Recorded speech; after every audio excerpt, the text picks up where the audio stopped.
Plus 1 plus 2 നമുക്ക് ഒരുമിച്ച് തന്നെ പഠിക്കാം. എന്നെ എന്തായാലും ഇനി പഠിക്കാനൊന്നും പറ്റില്ല.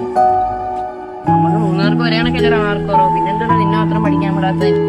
ഇവന്റെ അപ്പൊ പൈസ ഒന്നും ഇറക്കത്തില്ല. നിനക്ക് എന്ത്? നീ യൗമാരോട്ട് കറങ്ങി നടന്നോ? നിന്റെ മാർക്ക് ലിസ്റ്റ് ഞാൻ കണ്ടായിരുന്നു. ഇനി നീ പഠിക്കാനൊന്നും പോണ്ട, എന്നോട് വർക്ക്ഷോപ്പിൽ ഒന്ന് പണി പഠിക്കുക. അയാള് തന്നെ അവന്റെ ഭാവി കളയും. എനിക്ക് സ്വന്തം കാര്യം മാത്രമേ നോട്ടുള്ളൂ.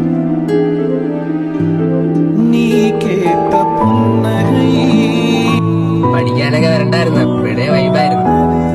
അല്ലേടാ? പിന്നെ എനിക്ക് പഠിക്കാൻ ഭയങ്കര പാടാണ്, പക്ഷേ ഈ ജോലി എനിക്ക് നല്ല രീതിയിൽ പറ്റുന്നുണ്ട്. നിന്റെ കഴിവ് മനസ്സിലാക്കിയോണ്ടാണ് നിന്റെ അപ്പ നിന്നെ ഈ ജോലി തന്നെ കൊണ്ടുവന്നത്. പഠിക്കാൻ കഴിവില്ലാനായിട്ട് ഞാൻ ഒരു ജോലി കണ്ടെത്തി പോയില്ലടാ, അവിടെ എന്നെ കിട്ടിയത്. എടാ, ഞാൻ വിദ്യാഭ്യാസത്തെ കുറ്റം പറയുമല്ല. കഴിവില്ലെങ്കിൽ നമുക്ക് പറ്റൊരു കൈത്തൊഴിൽ കണ്ടുപിടിക്കാം.